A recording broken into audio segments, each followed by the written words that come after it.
What's up, everybody? Jamie here, man. We got an action-packed show for you. We got all sorts of AEW, New Japan, Impact, plus we preview Full Gear. Holy crap, big show. This is Total Spotfest.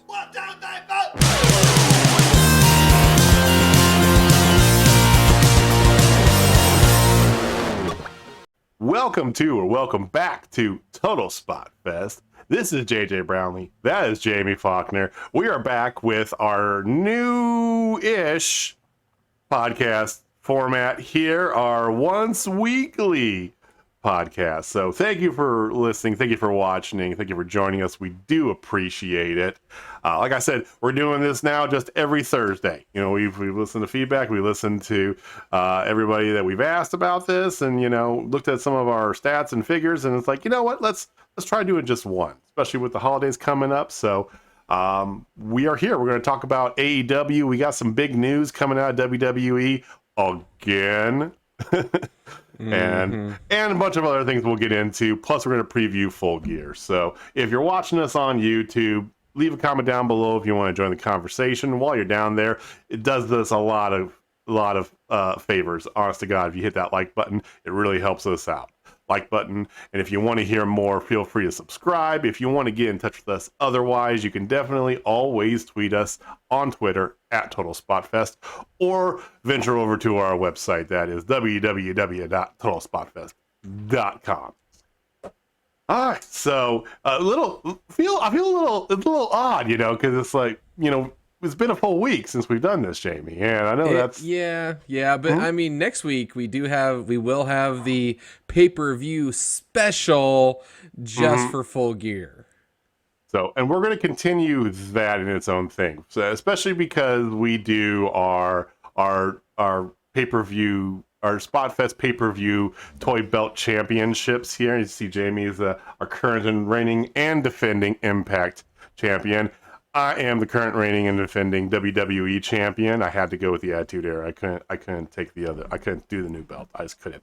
But we got to see if one of us can pry that AEW belt away from Megan the Tyrant. So. I'm okay if she wins it because she's part of the FWO. So we have a side bet. We'll talk about that next week. So we're still going to do those, not just for AEW, but for those pay-per-views. We'll still do those and put them out on Tuesdays. FYI. So. How you been, Jamie? How's your week been? Busy, very, very busy. Back at work, not having a vacation. It's been busy, very, very busy. You were so chill last week. I don't know if you guys noticed. Let us know. But last Thursday, Jamie was just chill AF, right? You could tell he's like, I don't have to work and take care of stuff. It's all good. But hey, all good things must come to an end. Absolutely. Speaking of which, that sentiment was ushered to another round of individuals. So, what is a common occurrence, and from all indications from reports I've read, this might be a thing that happens every few months on a regular rolling basis. The WWE released when was that? Last Friday, I think. Yeah, released another 18 members of their roster. There was also some organizational releases, so people behind the scenes. There was an SVP who apparently nobody liked, like a VP of finance or somebody, whatever. That, and a bunch of other people from like corporate, but the noticeable important stuff. I don't say. Sorry, I don't mean to demean those who lost their jobs in a corporate fashion, but the noticeable things are more talent being released. Mm-hmm. And this has got an interesting set of names on here. So I'm just going to run through this list real fast and we'll talk about it. And I just have it listed out in whatever order I'm seeing here in front of me. Okay, so we have Scarlett Bordeaux, Frankie Monet, Ember Moon, Trey Baxter, Karrion Kross, Oni Lorcan, E-Fab, that's the female member of Hit Row, for those of you who are not in the know, Jessie Kamea, Zeta Ramira, Gran Metalik, Lindsay Dorado, Jeet Rama, Katrina Cortez, Nia Jax, which is very interesting. Harry Smith, the son of Davey Boy Smith. Davey Boy. Eva Marie, Mia Yim, and Keith Lee. So, to recap, yes, that means two couples who are actually in the middle of their engagement as well, completely released. I mean, Mia Yim was even featured on the draft this year. Keith Lee just got rebranded from Vince himself in this whole like Bear Claw or whatever the fuck, Bearcat and whatever. Bearcat. It was. They said it's meant to be I don't know, kind of. It was meant to be like an appreciation of this like old timey black wrestler. I don't know. It felt cheap to me, but he being actually getting on TV finally. You know, Jessie Kamea had a decent role that she was playing down in NXT. Trey Baxter was literally just featured at the beginning of NXT 2.0 with his girlfriend Cora Jade in an actual relationship angle.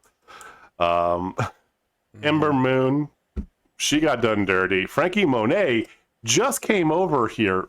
She has not even been with the company for a year, right? Yeah.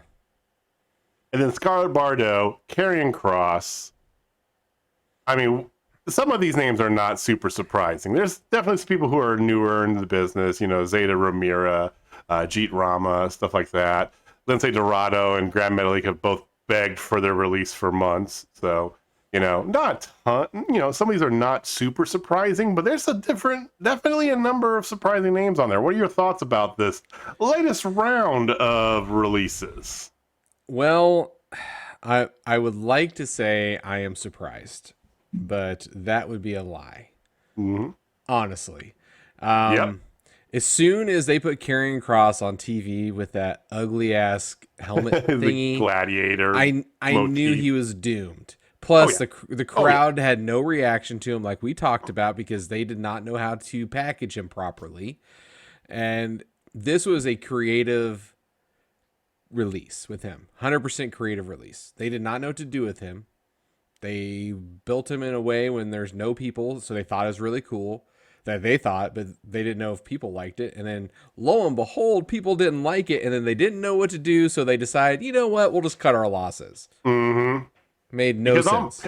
On paper, I mean, Scarlett and Karrion, that is Vince's wet dream. A big, muscly meat man, you know? And total smoke show, right? Mm-hmm.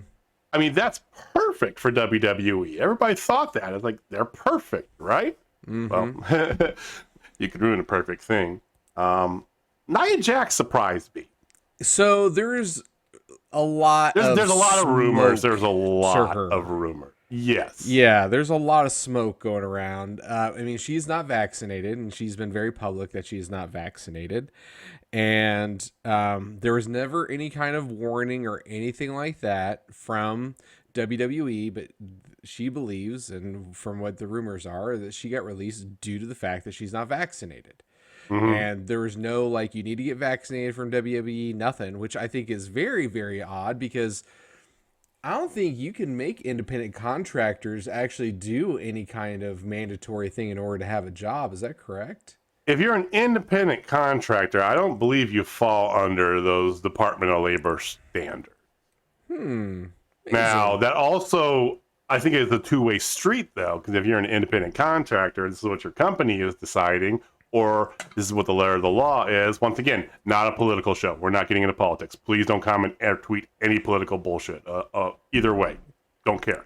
Please but if you're an independent contractor, you're more expendable because of that. Because, well, our company has this. Are you? Well, then I can't have you here. You know. Yeah, but that means the company itself would have to have a stance on this. Right, which they don't. They're like a lot of companies. They're doing the whole wait and see thing, right? You know, but the rumor is Vince is wanting everybody to be vaccinated, yet nothing has been officially said to the talent or outward. Which is, I mean, just put that out there. If that's what you want, that's what we want to do. You know, whatever. I mean, I'm okay with the Nia Jax release. The Keith Lee one, I never want to say I'm happy for somebody to get released, but that could be the best thing that ever happened to Keith Lee because he is so. Keith and Mia. Yeah, like both of them are gonna end up in AEW, guarantee. They scream AEW. Karrion Kross or Killer Kross again, thank you, and Scarlett are gonna go back to Impact where they belong. They did so well there. Hopefully he can do a new finisher or a real finisher. You know, and I mean, some of these people, Harry will go back to New Japan because that's where he was. He was doing Noah, but I could see him going to New Japan. Ember, don't know about Ember. She could definitely do a GCW run, and maybe even do some NWA. I don't know. Here's the thing that I wanted to bring up about this, because there's 18 people right here. Mm-hmm. Plus, there's apparently going to be some people that are going to be trimmed from Impact coming up here soon. You have all of Ring of Honor is now out there and available. Some of them are taking advantage of that. The Mile High Magnum has been booking himself left and right, Mm-hmm. So little Dak Draper showing up at your independent shows. I think he's wrestling this weekend at Anarchy's next show. So, oh yeah, that is this weekend, isn't it? That's this Friday. That's right. Go to Journey to Anarchy on Twitch. That's twitch.tv/Journey to Anarchy. St. Louis Anarchy's next show this Friday. I'm going to be watching it before Rampage, but yeah. Here's my point about this. Some of these people are going to have to find something else to do to make money. There's not enough spots out there. I mean, we've talked about bloat, and this is going to sound terrible, I know, but for what it's worth, these releases over the past year for WWE are actually the first smart thing they've done as it comes to their roster, because they do have too many people. They have way too many people. Now that over the last 2 years, that means they've released a roster's worth. I mean, you could literally start a promotion with just the people they've released. It'd be a deep promotion, but you have. So whatever, but I think it's smart. The point is, though, you have these people plus other people, and there are people from the last round who still are just kind of out there trying to figure out what's going on. And then you got all of Ring of Honor who needs a spot now. And, Jay Lethal, he might show back up in Impact. And there's the Briscoes, and you got this, and you got that, and you got all the women, and, Maria, Mike Bennett, and Roxy, and, Dak Draper's on the uprising, Quinn McKay. And so Danhausen. Get better, Danhausen. Danhausen is definitely going to be in AEW. Like, there's so much momentum for him. I know that's a complete tangent from my thought here, but there's just too many bodies and not enough chairs. Well, it goes back to my point again of the renaissance of the independent circuit. We could see some of these smaller promotions get huge. We really can. Yeah. Like GCW. Again, this is the grunge rock. So GCW is the Alice in Chains. Somebody's gonna be Pearl Jam. Or somebody's gonna be Sublime. Of the alternative. Variants. So I could see. I think it's a good time to be a wrestler, and the fact that since they have had TV. They'll garner money no matter what, wherever they go, a little bit more than what they used to. And I mean, I think they understand the hustle. I really think it's going to be a good thing for a lot of these people, like Dak Draper right there. He's booking himself left and right and probably making double, maybe not double, but close to double what he was making previously. Make it more. Yeah, because he's been on Ring of Honor, and he was actually pretty prominent in Ring of Honor, So it's one of those things. He was on the upswing, so yeah. Yeah. So it's just one of those things. I think you're right. There's not enough TV spots for everybody, so cultivating people is gonna be a lot more difficult because there is just a surplus of known talent out there. Oh yeah. But I think for them as a whole, I think they are going to benefit because they can go anywhere they want, really, and make money.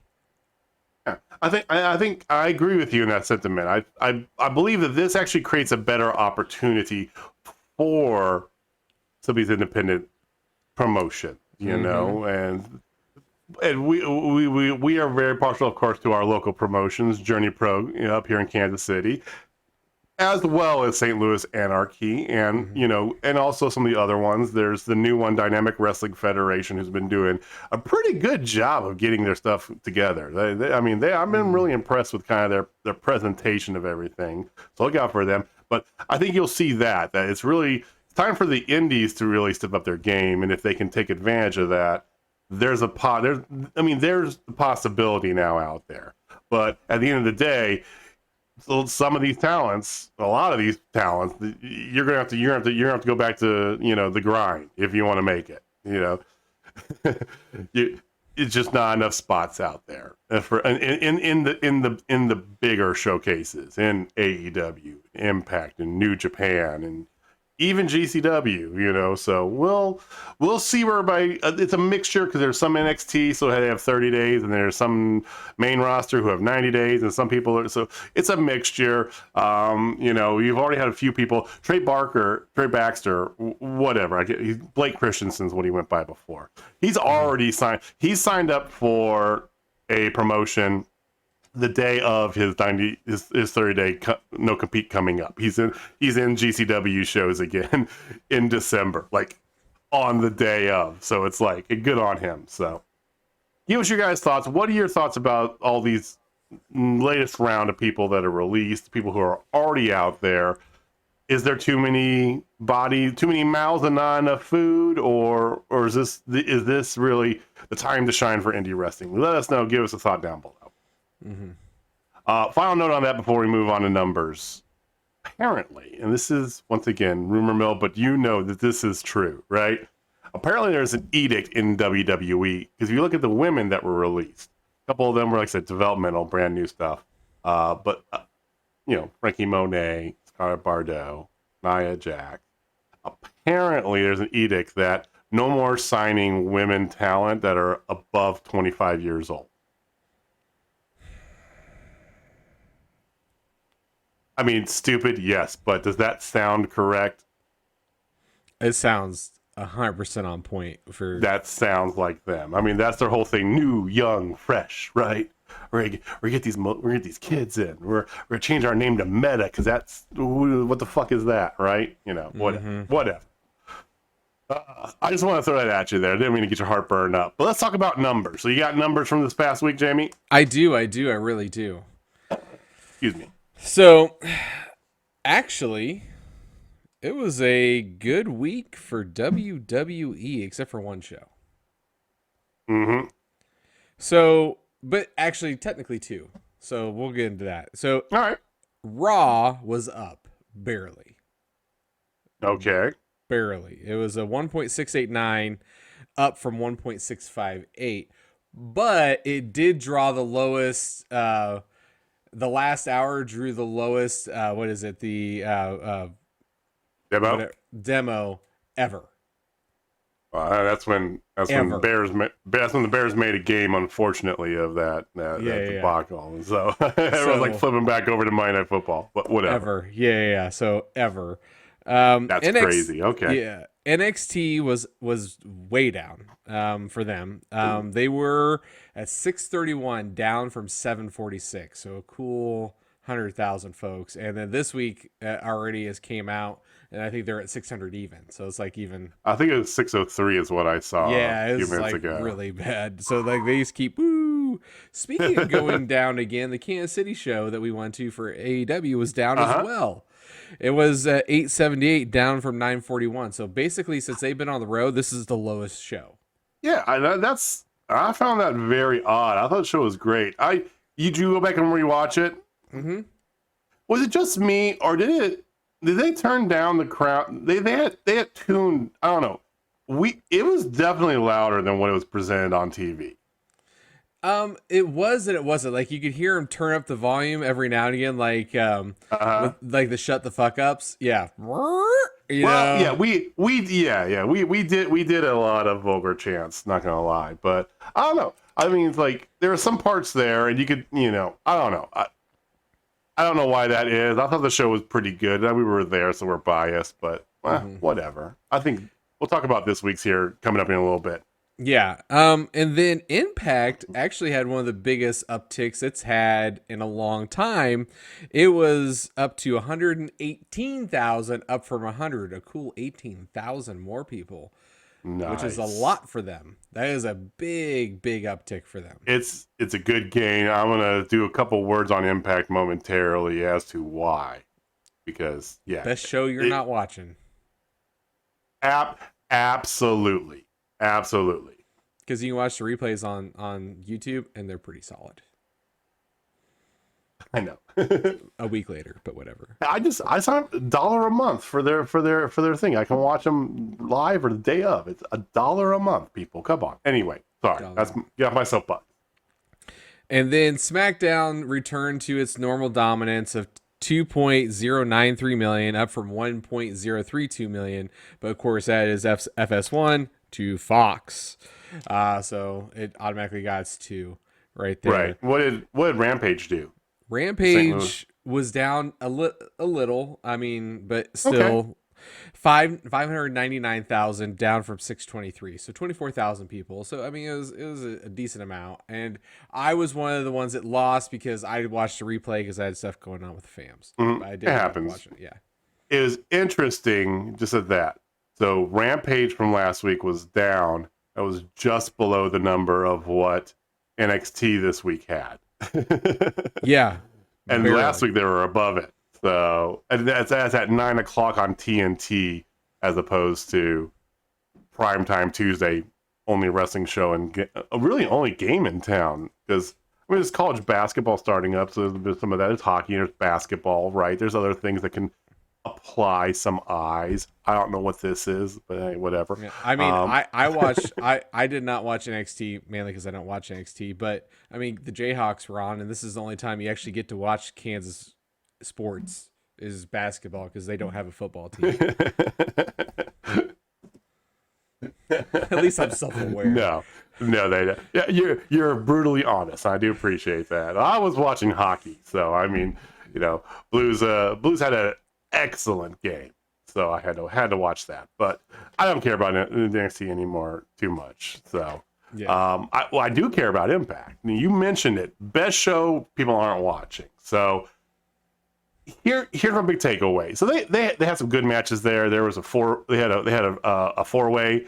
Opened it up with a 4-way match for number 1 contender for the X Division title, Steve Macklin. They're pushing this whole Steve Macklin and Trey Miguel thing, and they're doing it wonderfully because Macklin didn't win this, but he didn't get pinned.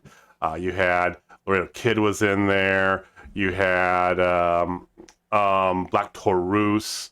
So 2 AAA stars in this. They're really I really feel that Impact is dipping their hand in the AAA cookie jar a lot more, which cool. I'm good with that. If you ever watch AAA, to me, Impact has got the closest similarity, if you would, like organizational wise.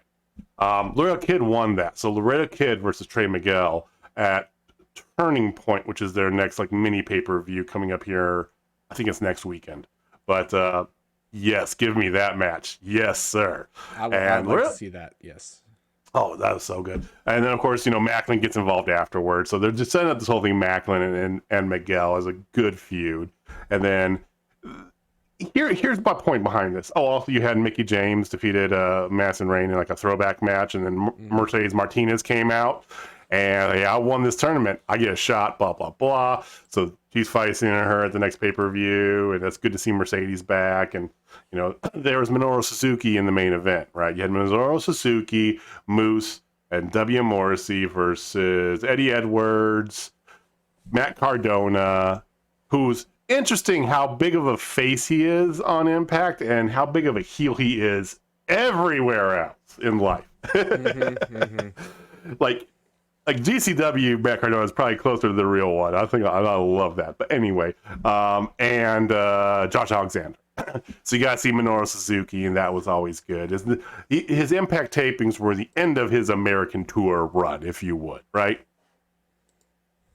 Here's why I think Impact is what it is. Because they're not necessarily relying on the same formula as everybody else. They're really doing things in a manner that is built into their ethos. You got, you had for eyes, you had Kenny Omega and Christian Cage. They had the title, that whole thing going on, the Forbidden Door, right? And it's still out there. Tony Khan's said that him and Scott D'Amore talk quite a bit, that they're very open to keeping their relationship and going back and forth for the time being.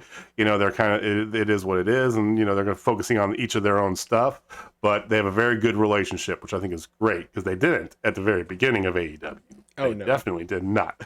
But that's good. But you got Moose the champion, and they're focusing on their talent that they have. Trey Miguel, and you got Decay is getting all this airtime. And by the way, Decay is stalking the Inspiration now.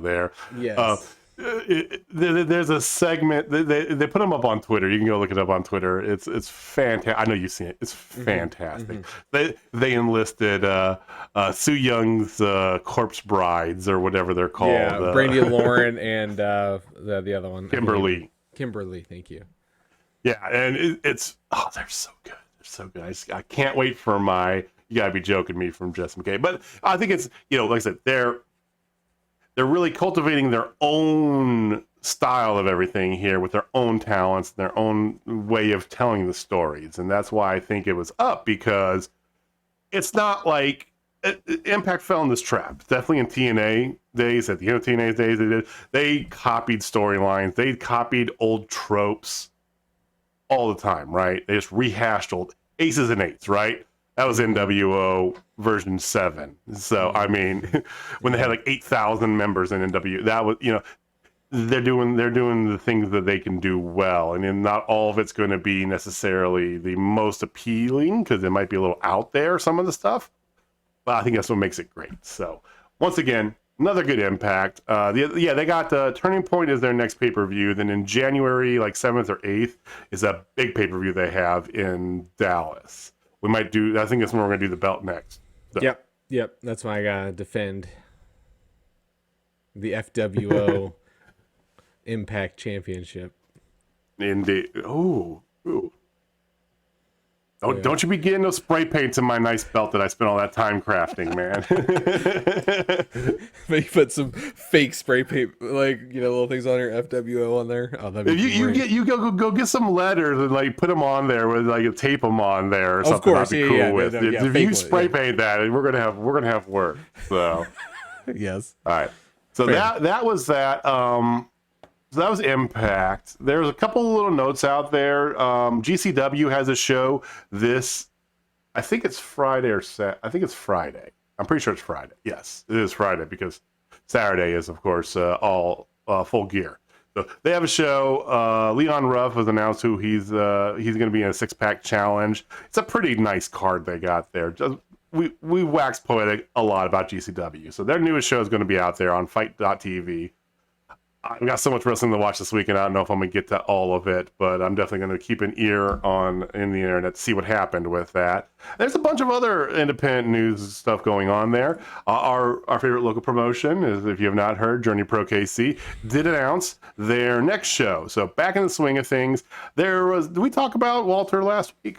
We did a little bit. He's had some medical issues and stuff like that. I think we touched on it lightly. Right, and we don't want to. It's out there. You can go on YouTube. We tweeted it. We retweeted it. You can go look it up. It's not on YouTube. It's on Facebook. But so back in the swing of things for Black Friday, day after Thanksgiving. It's going to be Thanksgiving. Love it. Love the name. Are we gonna wear our costumes? Because we said we were going to do that before, but once again, I'm leaving that up. We'll talk more about it. What do you think? At minimum, we'll wear heel shit shirts. At minimum. Well, definitely. And I might order my Lion Tamer shirt and hopefully have it by then, just so I can just get after it a little bit. We'll see. We'll see about that, but I hope you're to join us. If you're listening and you had tickets, you have not heard of this announcement yet, but because they haven't done a big announcement, that's still coming. He just put a quick little thing out there talking about it, and thankfully, and Walter's getting people to help him kind of with some of this stuff, announcement wise and things, because we want him to be as healthy as possible. So please take it easy, Walter. We love you. But if you had tickets for the last show, they will be honored. You might have to like send them a message or a DM or something, but they'll be honored. So FYI. Uplift Roasters too. Forgot to mention that. So look out for that.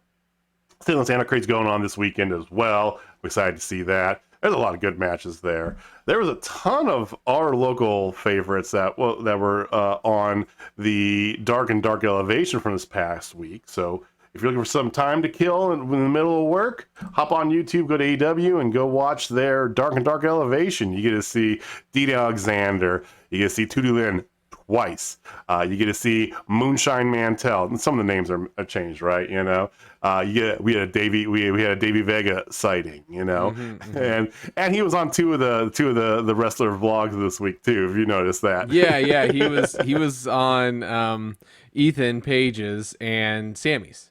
Sammy's, he was on Sammy's, yeah. But yeah, he had his phone jacked by Will Hobbs on Sammy's. That was great, so, yeah. More besties, yes.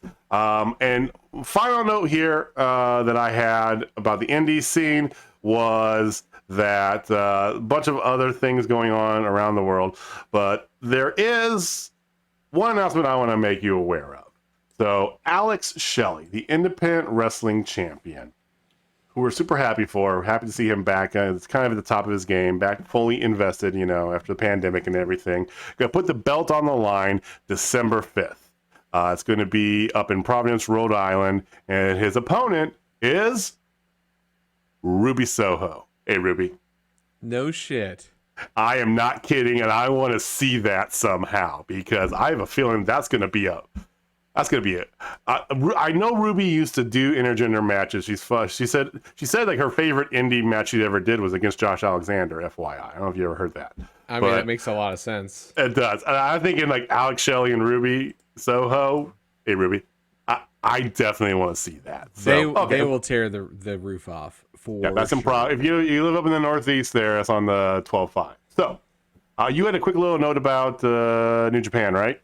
Actually, I got a few things, but one of them really goes into Dynamite. But I'll save that one for when we get to the Dynamite. Okay, cool. So the very first thing I did want to talk about was, Wrestle Kingdom's coming up in January. That's right. New Year's. That's right. Or right after New Year's, right? Mm-hmm. Wrestle Kingdom 16.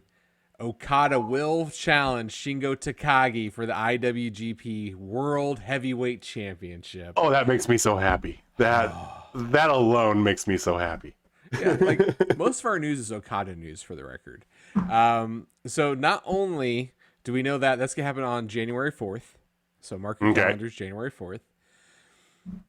And then in addition to that, here in just a couple days on the 13th, when Okada will face off against the premiering Buddy Matthews, Secret No More Buddy Matthews, at the Battle for the Valley in San Jose. Right. It's official. My God. It's official. Okada beats Buddy Matthews, a.k.a. Buddy Murphy. Then the last bit I have of New Japan news is, you know how we had the G1 Climax? Well, they do a variation of that for the junior heavyweights. Yeah, it's the World Junior Tournament. It's the Super Junior 28. Super Junior. That's what it was. Yes. Yeah. El Phantasmo is the 2-time defending champion, if I'm not mistaken. Yes, that is correct. So this is who's in it. It's 12 entrants, and it starts this Saturday. So El Desperado, Hiromu Takahashi, Ryusuke Taguchi, El Phantasmo, Robbie Eagles, Yo, Taji Ishimori, Sho, which Sho and Yo, they have beef now, Master Wato, Bushi, Doki, and Yoshinobu Kanemaru. Got that one. That's the toughest one. Yeah, that's a hard one. Cool. So that is the official card. So the very first match, what is the 13th, right? Looks like Robbie Eagles will take on Ryusuke Taguchi. Master Wato takes on Robbie Eagles on the 15th. I'm looking for the 13th here. Oh, here we go. El Phantasmo and Master Wato go on the 13th. Yo doesn't go until the 21st. Bushi. I'm glad you can make sense of that bingo card of a schedule that they tweeted out. Oh yeah. Well, I guess I like to. Yeah, graph. you're deep into it. But yeah, I've looked at that. It's so. Yeah, Bushi and Doku will be on the first night. So hard to understand. Ishimori's first match will be on the first night against Kanemaru. Yeah, so it looks like almost everybody is going at it. Do remind me, do they do that like they do Super G1 where it's all in two separate brackets, or is it all just a single bracket and they go and then or how do they do that? They do points. But it's not like G1 where it's like two separate brackets and the winners. Okay, so it's basically everybody on this list, we're going points. One single block, so it doesn't have the two blocks. Round robin. Thank you. That's what I was looking for. Round robin tournament. But the one out of this, the one match I want to see is going to happen on December 11th, and that's Show and Yo. Show and Yo should be great. Anything else on they were a tag team forever, and now I know that's gonna be good. There's a lot of good in that. So there was some new champions in New Japan too, right? We announced that last time. We didn't talk about that. Yeah, we did. El Desperado becomes the 2-time IWGP Junior Heavyweight Champion. Oh, not him. Like Kenta. Oh no, we didn't talk about Kenta either. Yeah, I guess we didn't talk about those two. Yeah, we talked about Desperado, but we didn't talk about the other ones. Well, we talked about Robbie Eagles and Tiger Mask. That's my fault. So yeah, so El Desperado won. He defeated Robbie Eagles, who was held two of them. So El Desperado is now the 2-time IWGP Junior Heavyweight Champion, and then Kenta becomes the IWGP US Heavyweight Champion, and he beat that Tanahashi. Surprised the crap out of me. And then, do you know who he called out right after that? I do. Called out one Mr. CM Punk. Says it's your time to go to sleep. I'll go to sleep off. Let's go. Yes. So two people who do the same exact move. Let's go. But he beat Tanahashi. I mean, I really thought, especially after the whole LA thing that they had and the way they did it, and the statements thereafter about Tanahashi, because everybody assumed that Tanahashi would be the one's going to come over, and when John Moxley was here and he was feuding with Japan, that's the point, right? Mm-hmm. And then they were very keen about keeping him as a champion in their sphere, right? Mm-hmm. I thought that, and you said it before, they don't keep belts on people very long, usually. Ever. I thought they would keep it on him for a little bit longer, maybe to Wrestle Kingdom. But, I was wrong. Yeah. I don't know. That's just... That's the fun thing about New Japan, is that because they move belts frequently, the fact that they have 8 million belts is not necessarily a detriment, in my opinion, because you're getting at least movement. You get some fresh stuff going on there.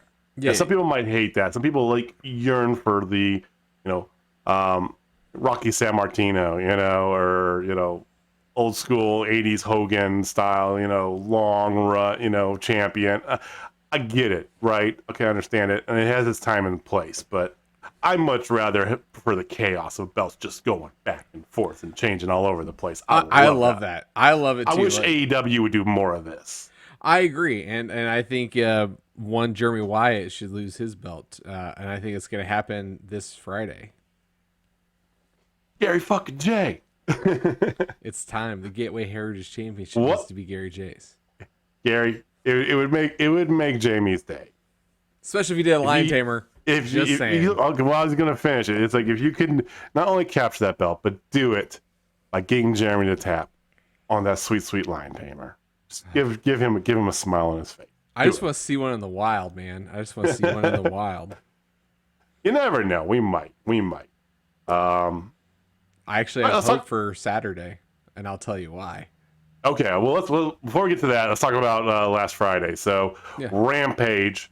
This is the one after us. So it's in St. Louis. Their St. Louis debut. Great crowd. Chaffetz Arena.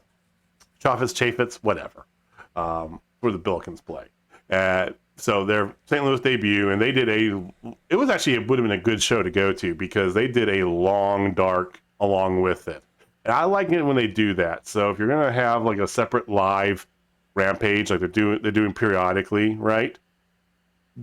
Do like a long ass dark taping. They did almost 2 hours of dark. So that means that you get about 3 hours for your ticket. And that's good. That's perfect, right? That's that sweet spot. So Rampage opened up with Bryan Danielson versus Anthony Bowens. And Danielson is going through the ringer of matches, right? I mean, he's pretty much wrestled almost every damn near show, right? I mean, he didn't last Wednesday, but he's just going through them. And Anthony Bowens is looking very good. And we'll talk more about him in a few moments for a very good reason. But it was a good looking match. It was a good stuff. Good start to get going. You only had 3 matches as always. So you had that. You had the Bunny and Red Velvet in the final first round for the TBS Women's Tournament. What Red Velvet got the win there. Danielson, of course, beat Bowens. You had the final, like I said, TBS first round. So Red Velvet's moving on.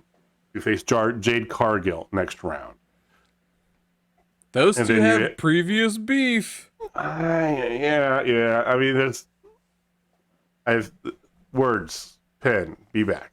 And then your main event was John Silver versus Budge. I mean, Adam Cole. Budge.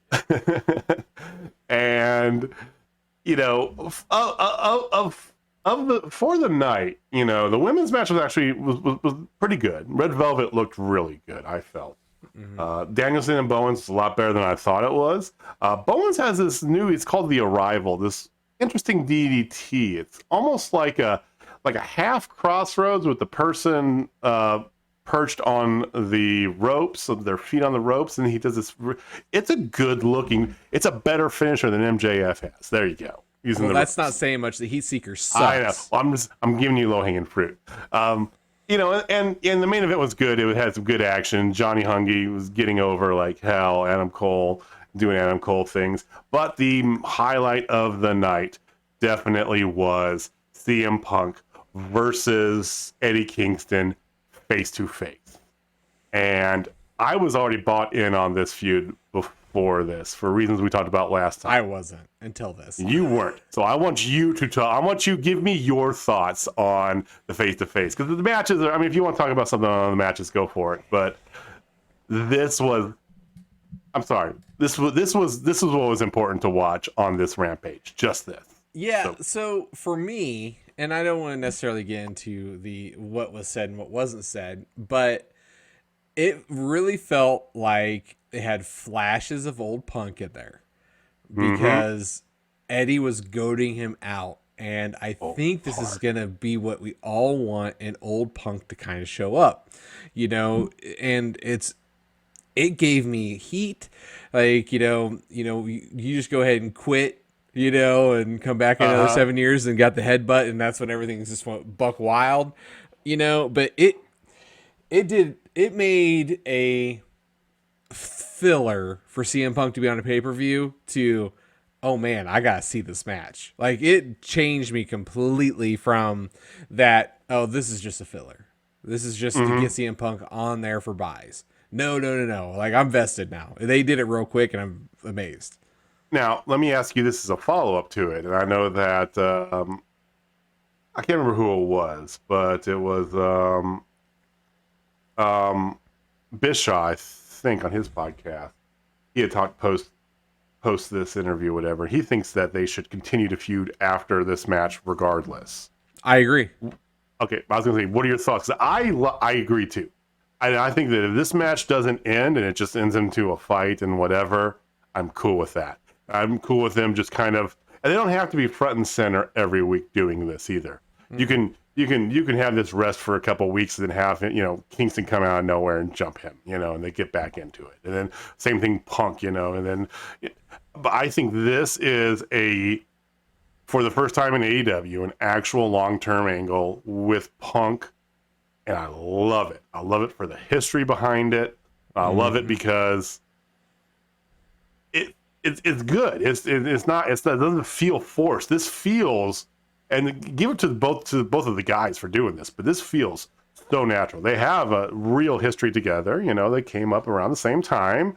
And, a lot of what was said, it was not a shoot. So I love it. I love it. Mm-hmm. No, and the thing is, like, what I think, no matter how this match ends, it should end ugly. And, like, there's still going to be beef after CM Punk wins, because we all know this how it's going to happen. Yeah. If it's finished, I think it's good plans. It could be a double DNF count out, yeah, or double DQ, or they call it because of some. Yeah, I think there's a good chance that might happen.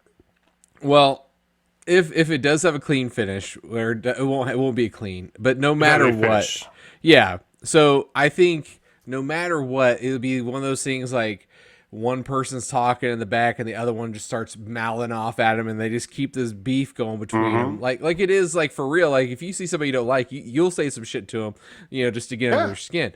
Like, I feel like that's what they need to do to keep this long play with this, and then have it end like in a no DQ street fight or something like that.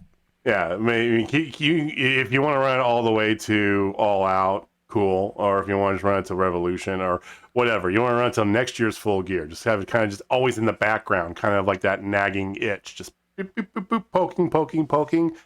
I'm with you. I'm all about that. Let's know what you guys thought, though. How much do you love this? Do you not love it? Do you want to see it go on forever? Let us know. That was the nitty gritty of Rampage. Like I said, I don't want to dig too deep into this stuff because we got Dynamite to talk about, and Dynamite was from Indianapolis this week. Let's talk about Dynamite, Jamie. Indy was in the house, man. Whew, it was a great show. It was a fantastic show. But I do want to take a pin out of my New Japan news. So in the very first match of the night, we actually have Bryan Danielson going against Rocky Romero. And Rocky Romero is from New Japan. And before the match, you might have saw on Twitter and on their Instagram as well, but Rocky was with the Best Friends and Orange Cassidy and all them, and Okada again. Here's Okada again. His name's been thrown around a lot today, but he would like for Orange Cassidy and them to be a part of Chaos, the Chaos Crew, which in retrospect is a big fucking thing. Really? Like, wait, what? Yeah. So they asked, and then when Rocky Romero came out, the Best Friends came out, and Chucky T and our favorite alien, Chris Statlander, were holding up the Chaos Towel. So they are officially now a part of Chaos.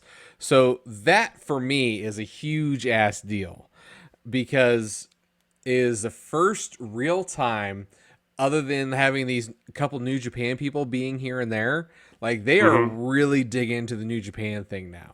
And I feel like after Full Gear, shit's getting real with New Japan. Like, I see maybe somebody having a match over at Wrestle Kingdom from AEW. I agree. Yeah, I might be Orange Cassidy. It feels like it right now. Well, I mean, there's a couple other potential ones to be had there with that. I think that it's, and once again, he'll do the run through the card here. We have to talk about this bit first, because they actually, the first time that I can remember, they actually addressed and mentioned Okada on a wrestling promotion on TV. They said his name multiple times. The announcers did. They talked about Okada. That's a big fucking deal. And, it's very much, I don't want to say it feels the same, but similar how Impact now has the Bullet Club relationship with Chris Bay, right? which, I mean, there's possibilities left and right all over this place. But yeah, that took me. Especially they're like, we want you in chaos. I'm like, wait, what? Yeah, like as soon as I saw that little vignette, I'm like, what? Is like, it that easy to get in? Holy shit! Sign me up. Like I'll drop the coin for him. Like let's go. But anyway, so I have lots of thoughts on this, and we can dive into that later. But I really feel like on the upcoming Wednesday show, he's in the United States. I don't think he's going to be there this week. For those of you thinking, He will not be there because his show's the exact same date. There's no way. Yeah, he won't be. I don't think. We're jumping ahead. We'll get back. And Jamie will run through the card in a moment. But sorry. It's okay. This is Okada. He replies it. I don't think you're going to see Okada. I don't think you're going to see Wyndham. I don't think you're going to see a big splash surprise at Me either. Full Gear. I think there might be a secondary surprise we'll talk about when we talk about the card, but I don't think you're going to see that big card. I think because of what the main event is. You don't want to take away from that. That's my thought. So okay, I agree. cool. I agree. So I think Okada, he would show up on Wednesday. It's coming soon. It's coming soon. Yes. It feels like soon, right? And I think I know his opponent too. I feel like I know it. We'll talk about that after we run through this. Fair? Let's go. Let's All go. Right. So Bryan Danielson, Rocky Romero, hell of a match. Bryan Danielson won. We can talk about it here in a second. After this, we had the second match. Well, we could go over the promos too. Tony Schiavone did a promo with Inner Circle, and out came. I do want to talk about this one. But so there was a promo with Inner Circle and America's Top Team. I want to put a pin in that. I want to talk about that. Jamie Hayter, Rebel. My bad. Rebel. And Britt Baker versus Ty J and Thunder Rosa.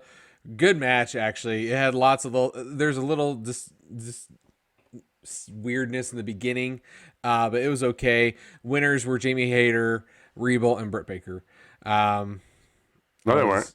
No, they weren't. Why did I say? Yeah, that backwards. Take out the pin over Rebel. Tay got the pin on Rebel, and Britt just watched. That's my bad. I don't know why I had that there. And then possibly the match of the night. In all reality, Jungle Boy. Definitely the match of the night. 100%.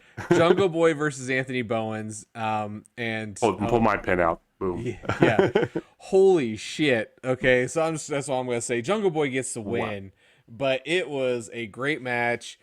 Max Caster dropped an amazing slam rap, basically calling out his girlfriends with 7 dudes all the time, which I thought was great. And then after that, we had a Bobby Fish run in and beat the shit out of him, which I thought was great. But then we cut to the Super Click right after that. And this is great because Adam Cole officially introduces them to Bobby. We're like, we know Bobby, it's fine. But if he say he's cool, he's cool. And it's like, huh. And then one of the best things about that whole thing, and this is why I really want to stick out, it's like, there's no dispute here. This is the era of the Super Click. I'm like, oh my God. They just can't help but shoot. They can't help. they can't. It was beautiful. Mm-hmm. We're gonna come back to this match for sure. So 100%. 100%. Wheeler Yuta versus Wardlow.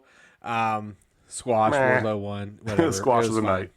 And Wheeler yet again had another botch. That guy, he just can't get a win. You know what though? This also is a competitor for match of the night, in my opinion. Dante Martin and Lio Rush versus Matt Sydal and Lee Moriarty. It was a hell of a match. I love Lio Rush. I did not know how much I missed him until I see him on my TV screen. His Dynamite debut as well. Yes, and it was amazing. Lio Rush and Dante Martin get the win. It was magnifique. I put one note down here. I should have put more because this was We'll talk about the match, but I just put flippy spinny shit in all caps because it was flippy spinny shit central between these 4 guys. Oh my God, yeah. Best that Lee Moriarty has looked yet in AEW. Yeah, and he's still growing too. He's young, just like Dante Martin. Like those two have a big future there. After this, we had another really good match of Dax Harwood versus Pac. Had one scary ass top rope brainbuster that I thought he actually died on, but really good match. Pac gets the win. Afterwards, no, Harwood gets the win. Why do you have the wrong people listed? Why do I have that? No. I said Pac has the win. Dax got the win. No, he didn't. He tapped instantly. Oh, I have the wrong one. So me and Jamie each have a fuck. We each have our own box tonight. Okay, no. That's on me. That's on me. I fucked up. I'll put a graphic here. JJ fucked up. There we go. Pac won with the brutalizer. But afterwards, Cash came out, and then the lights go out. It's like, oh my goodness. And then here's Malachi Black and Andrade. They start getting on him, and then next thing you know, the rest of the Death Triangle and Codelander come out and to make the save. So that was pretty good. After that, they did a nice little video package promoting MJF versus Darby. I am really looking forward to that match.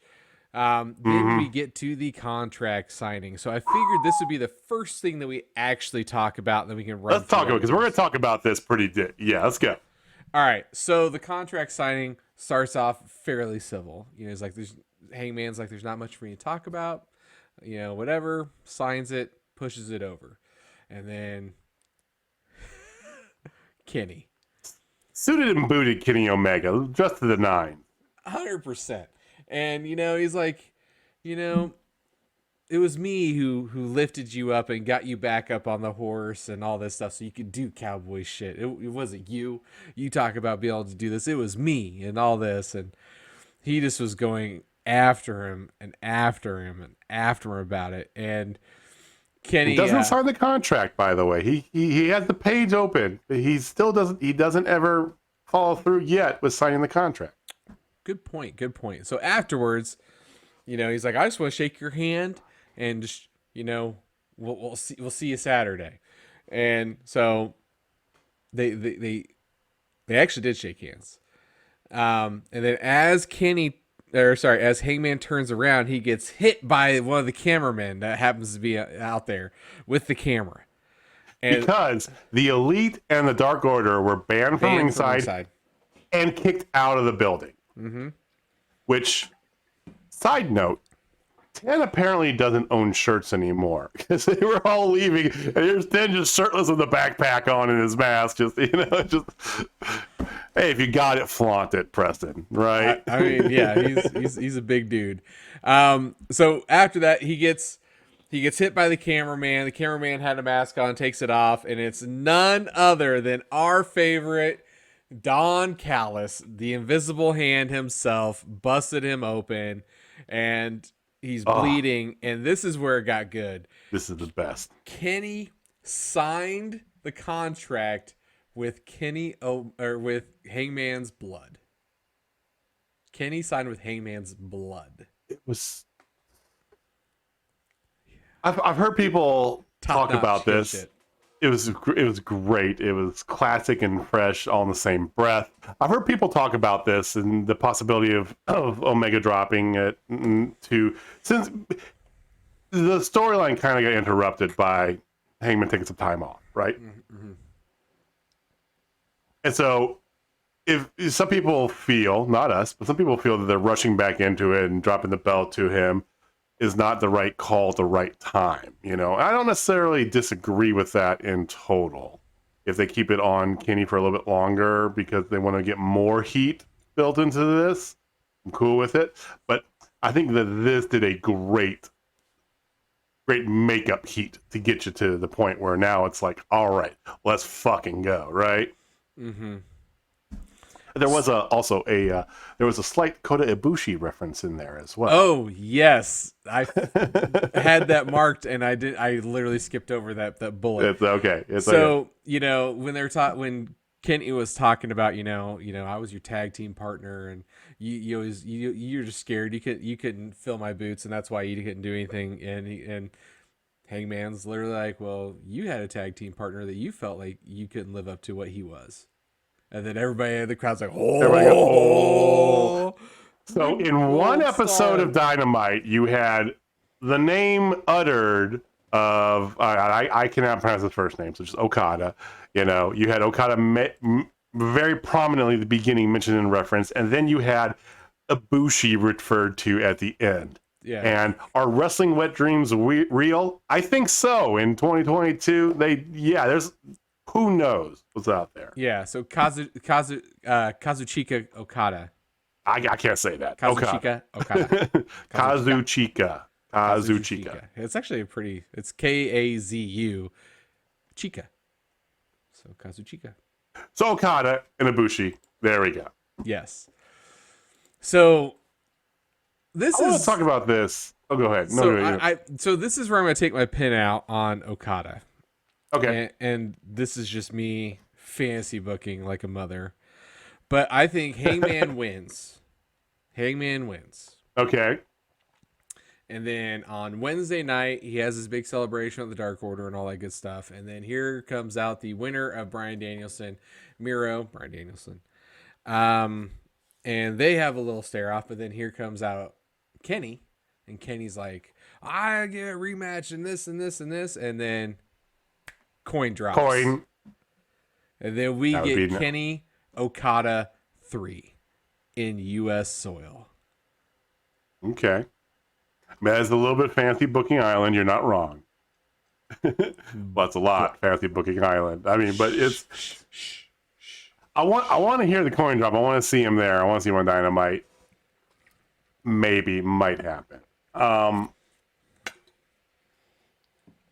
tend to think that you got to have.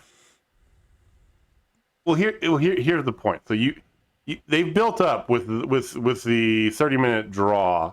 They built up to have Danielson Omega 2. I don't think they'll do that for the belt. So I think if Hangman wins, I think Miro's going to win. You think so? I tend to think that that's going to be first order of business. That they might lay the groundwork, and that's what to me the Okada stuff feels like they're laying the groundwork for something that's going to pay off in the spring or the summer. That's what it feels like to me. I don't know if that's going to be shoot that load right away. It doesn't. I just don't feel that. So you might hear the coin drop on Wednesday. I'll shit my pants if it happens, but I don't know. We'll see. You're right about the Danielson Omega piece. So what if they fight for a true number one contender? That I'd be in for. Iron Man, 60-minute on Dynamite. I mean, there's a lot of options that you can go with that. We can fancy book that for hours. So anyway, that's just the thought I had about that. I want to talk about a couple things here. First of all, about this episode, fan-freaking-tastic episode. Top to bottom. Even the Wardlow and Yuta match was definitely it was the down match of the night. It did get me thinking about Wardlow because they kept talking. I will say this: the Wardlow and the announcers seamlessly took that botch and rolled with it into the storyline of the match, so that was good. But the rest of the matches were all unbelievable. Yeah, and honestly, the women's match I want to say is unbelievable. It was a much better than their average women's match. Yeah, but Wardlow 4 power bombs, and the crowd was like, one more time, and he's bam, he didn't do it. He pulled him up no. and then pushed him away, which is great. Yeah, we're gonna do sometime. We're gonna do fancy booking, like hardcore. We're gonna go to like all out 2025. Give it a couple weeks here when we get into a doldrum, because we get those periods where in between a bunch of pay-per-views for everybody, right? I want to do AEW All Out 2025.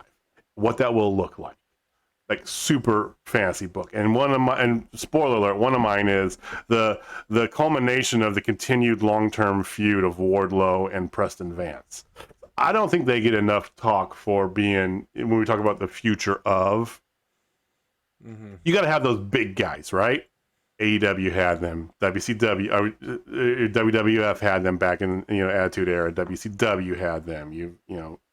TNA had them with Biss and everything. You got to have those big guys, and these are their big guys. So anywho, even that match was great. But all the Danielson Romero, I mean, you want technical wrestling magic? Boom, there you go. You got it. The women's match we said very good. All 6 of them great. Thunder Rosa looked fantastic. Tay Conti is the most confident she's been ever. So I love this. The Lio Rush, Dante Martin versus Matt Sydal versus Leo Moriarty. I said flippy spinny shit. That's the only note I had, but there's so much good in this match. Lio Rush looked amazing. Dante Martin's a future superstar as well as everybody else that we talked about. Lee Moriarty, yeah, I mean, and of course we know Matt Sydal. This was unbelievable. And then Harwood and Pac, just a classic. It had the feel of more of a classic match. Like Pac wasn't doing a lot of his flippy spinny shit. It was a lot more brutal of a match and just like an old like Madison Square Garden, Saturday night, triple marquee main event type of match. It felt so throwback and so good. All over the place. But Jungle Boy and Anthony Bowens. Match that was announced earlier today, and I can't believe that because this match stole the show wrestling-wise for me 100%. Let's talk about it. So this match, it really showcased for me personally how really, really good the bench strength of AEW really is. Yeah. Because you have one of the 4 pillars. Everybody knows it. It's canon. Jungle Boy, he's won more matches. Now. His record is he's won more matches than anybody else, right? Cool. Yes. Right. Great. Awesome. But you don't necessarily think of Anthony Bowens as a single wrestler. You think of him as a tag team guy. And we had 2 tag team guys doing single matches this week too. So I wanted to call that out. And he looked amazing to your point. Like he has been just going nuts with this stuff. Evidently Max Caster's got to be hurt or something because he hasn't been wrestling that much. I don't know. But they're kayfabing it that he's in this feud with Tony Khan, which I love. That continuation of the suspension. But he probably has. I mean, that's what it feels like. I'm with you. This match, I mean, it had tons of great moves. The snare trap in order for Jungle Boy to get it, and like when he had it, he flipped off Max Caster like as he's putting him in it. Oh my goodness, it had everything you wanted. Technically, it was very solid. Flippy spinny shit wise, it was really good. I mean, but it had more. This match more than the others had heart, had good emotion. The crowd was invested in it. Intense pace too. The pace was intense. The pace was fantastic. I mean, it was like that perfect alignment. The confluence of all these things that came together, and I want to see this like a dozen more times. I'll probably go watch it when I'm done editing tonight. So it was amazing. But the one thing I really want to talk about was the Inner Circle and the America Top Team. Before you do that, can I wrap up on one last thing with Jungle Boy? Okay. Yes. Bobby Fish, we talked about. We didn't really get his whole heel turn thing and all this. I understand now. He's just that evil son of a bitch. Because he came out, and when he attacked Jungle Boy, it took a while for Christian and for Luchasaurus to come out and make the save. He got heat. Like, not X-Pac heat. He got legit heat. Like how you're supposed to. Like sitting down and going, that'd be one where he goes in the back and goes to the boys, and it's like, that's how you do it, kids. Because he did. And I'm like, I get it now. He's just an evil son of a bitch. That's his gimmick. Cool. Great. Yeah. He can back it up in the ring. So that's why he has real heat, which is the heat you want. And I love that every aspect they're doing with this here. They're just setting up for long-term elite drama left and right. I love it. 100%. Cool. Yeah. Dissension amongst the ranks. And then by that time, it'll be Mount Rushmore time. Mount Rushmore. Plus, you'll have Kyle O'Reilly coming in, too. So then you'll have dissension within Mount Rushmore, right? So it's like all the things happening. What's going to go on? So we'll see. Yeah. Okay. All right. Inner Circle. Go for it. So Inner Circle guy was supposed to do an interview with Tony Schiavone, but before they could even get to the ring, they get attacked by American Top Team. And, well, some of it was great, some of it wasn't. The guy, it sucked. The guy who happened to be in front, who was hitting Jericho, that just looked terrible. I think it's the same cat that was, and he's like he was the other guy. Yeah, the other guy. Yeah, I think it's the same cat that was like messing up when they attacked him the first time, and he was like legit kneeing him on the top of his head. Yeah. Well, he overcompensated this time here. Yeah. So I mean that was all fun and dandy. They did attack all of them and just beat the hell out of all of them. But the thing that was the best for me was that Scorpio Sky got out a table and Dan Lambert set it up in the middle of the ring, and then Ethan Page and Scorpio Sky moved it to the corner, and Dan Lambert powerbombed Chris Jericho through a table. With the assistance of the Men of the Year. Please. 100%. Then afterwards, it looked pretty good. It looked really good. After that, you got Ethan cutting a great heel promo. And then he's like, oh, wait, put him in the walls of Jericho. And then he put him in the walls of Jericho. And then here goes Dan Lambert. And this is why I think I'm going to see a freaking lion tamer on Saturday. Because as soon as he put him in there, and he's like, it's a Boston Crab. Just like Rocky Johnson in 1975 Florida Championship Wrestling. Like the original Rocky Johnson. The original and only Rocky Johnson. I'm like, my God. He was Dan-splaining to us. He was. Yes. And the thing was, like, as soon as he said it was a Boston Crab, I'm like, oh shit, I'm going to see a lion tamer. I'm going to see a lion tamer. Can Dan Lambert do a lion tamer? Can he move his body in that way to do it? Or I don't think is he going to have... He's going to take it. Okay. He's gonna be the one. Jericho did a brief lion tamer-esque in his feud with Cody. So that was not brief. That was a full-on lion tamer. When was it a full-on lion tamer? Oh, yeah. That was just like for a second. Then he sat down into the wall. Well, it was a wall. Then he sat into it, and that's when MJF threw the towel in. Okay, gotcha. All right, well, maybe it's lion tamer 30. Well, we will see. We will find out. Check us out. Check it out this Saturday. There was other good things in the show too. Like I said, these matches were all great. If you haven't watched the show, go find a replay somehow. Go watch it. It was great. Miro had another promo with just one note I want to say before we get to the card. Okay. Okay. More promo goodness. He's still feuding with God. Sure is. I love it.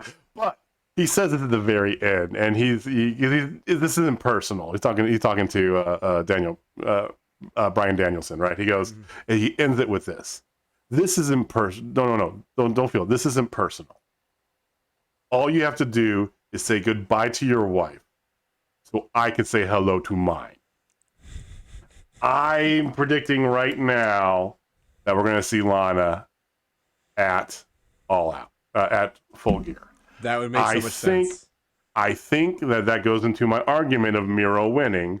I think that she's going to be involved. There's going to be some dirtiness. He's not going to win clean, and that protects Danielson and still giving him a loss.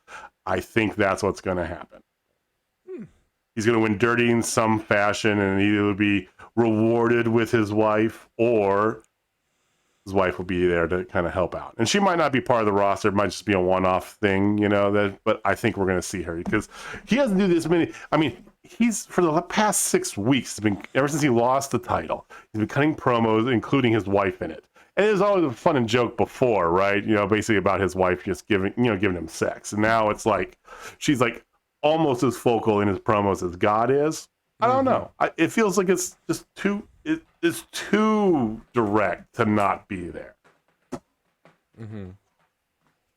All right, Full Gear, Saturday, 7 o'clock, pre-show on YouTube. You got the card in front of you, because I do not. I do. I really do. So the buy-in match right now is a tag team match of Thunder Rosa and Hikaru Shida versus Jamie Hayter and Nyla Rose. So taking the women who are facing each other in the next round of the tournament, putting them against each other. I'm sad that this pay-per-view is not going to include any wrestling from Ruby Soho. Hey, Ruby, I agree. That's fair. All right, so the very first match I have is the Super Click of Adam Cole and the Young Bucks going against Christian Cage and Jurassic Express. That should be a hell of a match. Falls count anywhere. Falls count anywhere. That's going to be bonkers. I hope they open the show with that. You know, I kind of hope they open it up with this one of Darby Allin versus MJF. Oh, okay. That's the one I kind of want to see open up with. This one definitely won't open it, but it's going to be another banger of the AEW Tag Team Championship of Lucha Bros versus FTR. Mm-hmm. Then you also had a tag team match that was just announced of Pac and Cody Rhodes going against Malachi Black and Andrade El Idolo. I love the fact of Andrade and Malachi together because I explore this a lot more. Just keep going down that path. They both were dressed in the suits, looking real nice too when the lights came on. Because that's they're both. So it fits. It works. I feel like this match is. This is a Dynamite, middle hour match. Yeah. I mean, it gets them on the pay-per-view, sure. So good yeah, but I feel like something's gonna go down in this, and I don't know. I feel like there's gonna be a swerve here.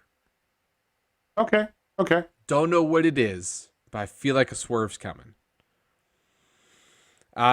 After that, we have the Inner Circle, Chris Jericho, Jake Hager, Sammy Guevara, Santana and Ortiz versus the Man of the Year, Ethan Page and Scorpio Sky, and America's Top Team. The people that were selected were Junior Dos Santos, Andre Arlovsky, and one Dan Lambert. This should be a fun This is a Minneapolis street fight. Street fight, yes. Minneapolis street fight. Then after that, you have CM Punk versus Eddie Kingston. That should be a hell of a match as well.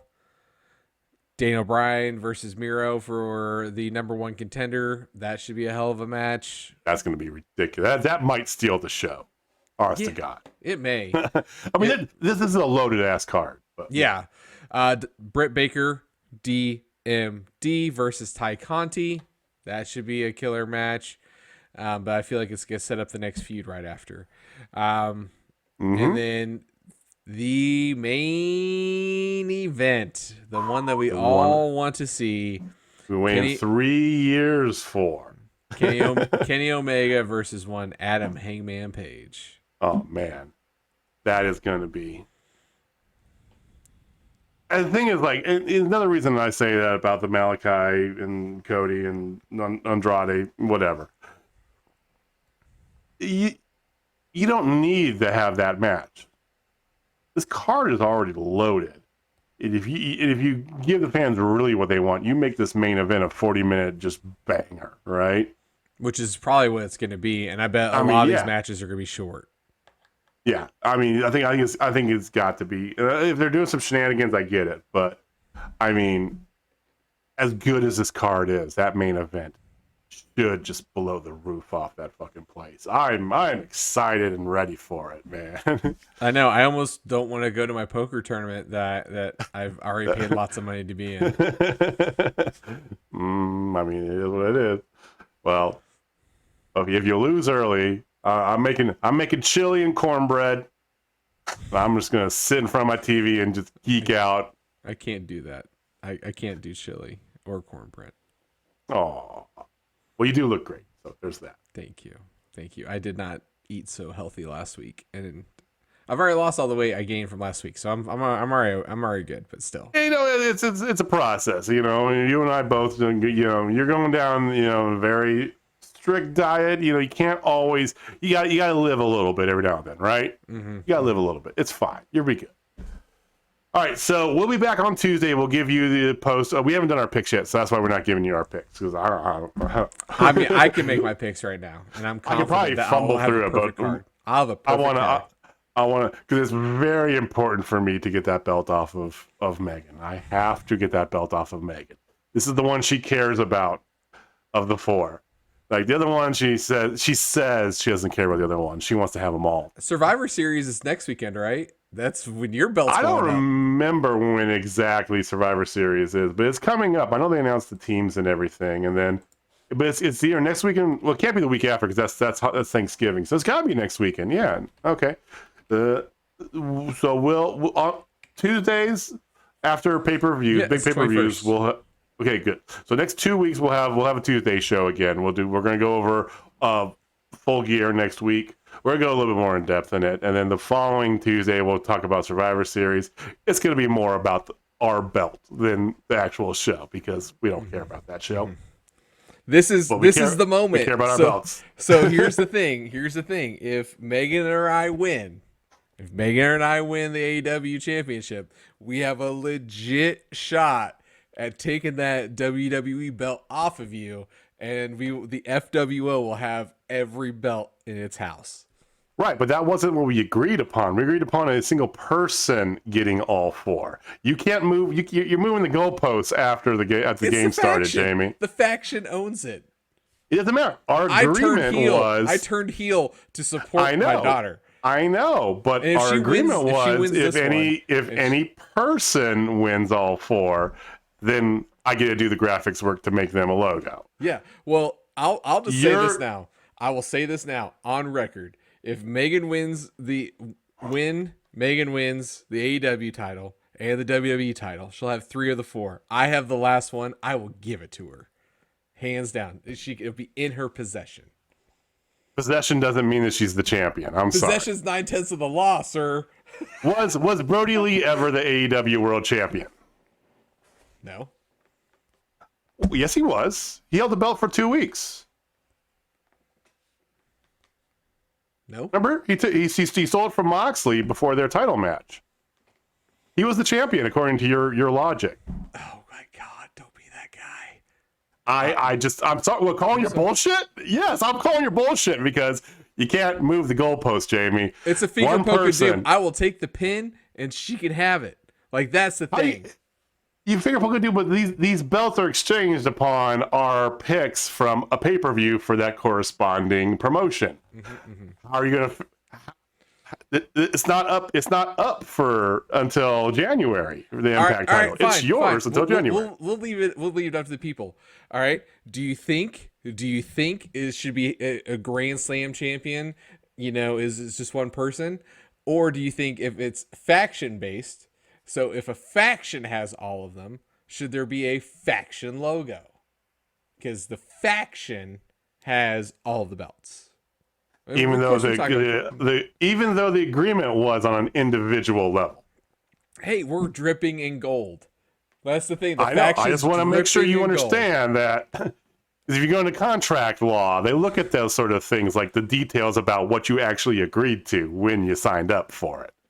Hey, you're a one-man faction. Get yourself a partner and let's go. Nobody says I'm not. There are people in the J Money Club. We are plentiful. You just don't see them involved on this podcast, but we're everywhere. I'd be more than happy to entertain somebody joining the J Money Club and going head to head with the FWO. I'm gonna call up Young Boy. I'm gonna get him back involved in picking some shit here because.